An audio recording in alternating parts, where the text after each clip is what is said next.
만약 당신이 태어날 때부터 단 한 번도 세상의 빛을 보지 못했다면, 그리고 그 영원한 어둠의 이유가 바로 당신이나 당신 부모의 죄 때문이라고 평생 손가락질 받으며 살아야 했다면, 당신의 삶은 과연 어떤 모습이었을까요? 상상만으로도 숨이 턱 막히는 절망과 고통 속에서 그는 매일을 견뎌냈을 겁니다. 오늘 우리는 바로 그런 삶을 살았던 한 남자의 이야기를 통해 단순히 시력을 되찾는 기적을 넘어 진정한 보는 것의 의미를 함께 찾아가 보려 합니다. 불공정한 운명에 맞서고 진실을 말하는 용기 때문에 오히려 더 큰 시련을 겪어야 했던 한 인간의 드라마틱한 실화는 분명 여러분의 삶과 신념을 깊이 돌아보게 할 깊은 울림을 선사할 거예요. 먼저 그의 어린 시절로 돌아가 볼까요? 그는 세상의 빛을 한 번도 경험하지 못한 채 태어났습니다. 그의 세상은 오직 소리와 촉감, 그리고 냄새로만 이루어져 있었죠. 활기 넘치는 유대시장의 왁자지껄한 소리 속에서도 그는 홀로 깊은 어둠에 갇혀 있었습니다. 발밑에 돌멩이 하나, 바람에 실려오는 낯선 향기, 멀리서 들려오는 사람들의 웅성거림만이 그의 유일한 세상이었을 겁니다. 그에게 길은 언제나 미지의 장벽과 같았고 익숙한 손길 없이는 한 발자국 내딛는 것조차 어려웠을 테죠. 하지만 그의 고통은 단순히 앞을 보지 못하는 데에서 그치지 않았습니다. 당시 유대 사회에서는 선천적인 장애를 누군가의 죄에 대한 신의 징벌로 여겼으니까요. 누가 죄를 지었기에 저런 벌을 받을까? 사람들의 수군거림은 날카로운 비수가 되어 그의 마음에 박혔을 겁니다. 그저 존재한다는 이유만으로 그는 평생 죄인이라는 낙인을 짊어지고 살아야 했죠. 지나가는 이들의 동정 어린 시선조차 때로는 견디기 힘든 무게였을 겁니다. 그는 매일 어두운 골목 어귀에 웅크리고 앉아 지나가는 이들의 자선을 기다리며 외로운 하루를 보냈습니다. 그의 삶은 연민과 답답함, 그리고 불공정함에 대한 분노로 가득 차 있었을 거예요. 끝없이 이어지는 어둠 속에서 한 줄기 빛조차 기대하기 어려운 그런 절망적인 나날이었죠. 그러던 어느 날 그의 삶의 기적 같은 순간이 찾아옵니다. 바로 예수님과의 운명적인 만남이었죠.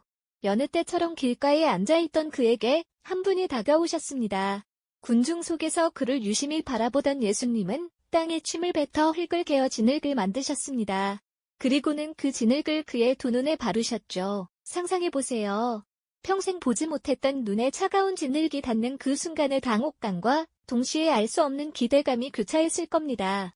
이어서 예수님은 그에게 실로암 못에 가서 씻으라고 말씀하셨습니다. 그는 망설이지 않았습니다.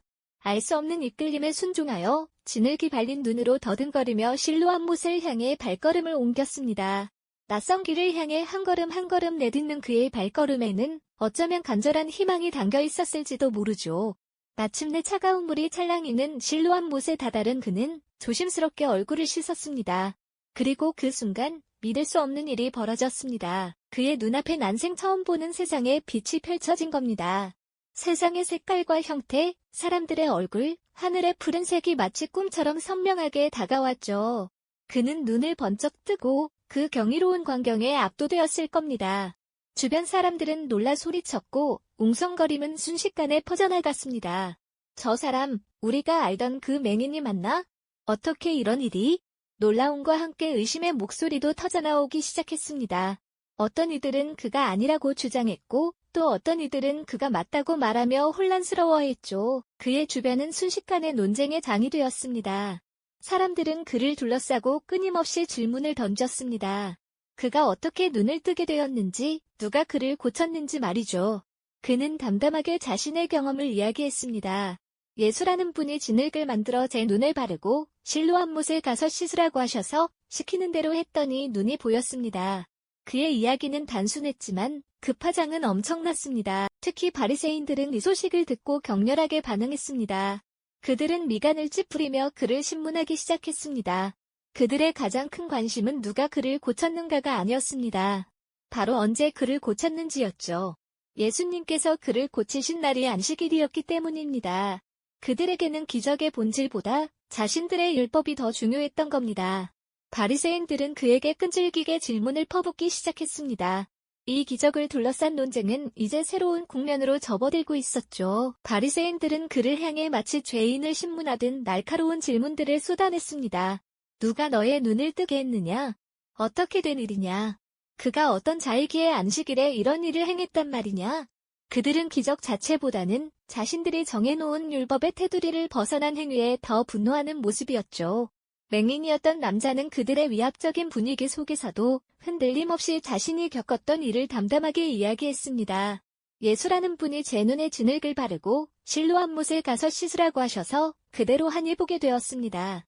그의 답변은 언제나 한결같았지만 바리새인들은 이를 받아들이려 하지 않았습니다.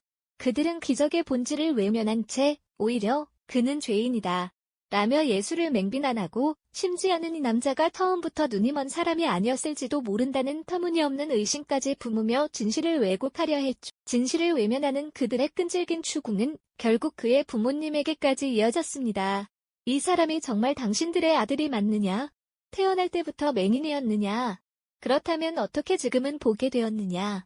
부모님은 아들의 기적적인 변화에 기뻐하면서도 유대 사회의 엄격한 분위기, 특히 회당에서 추방될지도 모른다는 두려움에 사로잡혀 있었습니다. 그들은 조심스럽게 대답했습니다. 이 아이가 저희 아들이고 태어날 때부터 맹인이었던 것은 맞습니다. 하지만 어떻게 지금 보게 되었는지는 저희도 모릅니다. 누가 그의 눈을 뜨게 했는지도 저희는 알지 못합니다. 다 큰 아이이니 직접 물어보십시오. 자식의 행복보다 자신들의 안위를 먼저 생각해야 했던 부모의 마음은 얼마나 복잡했을까요?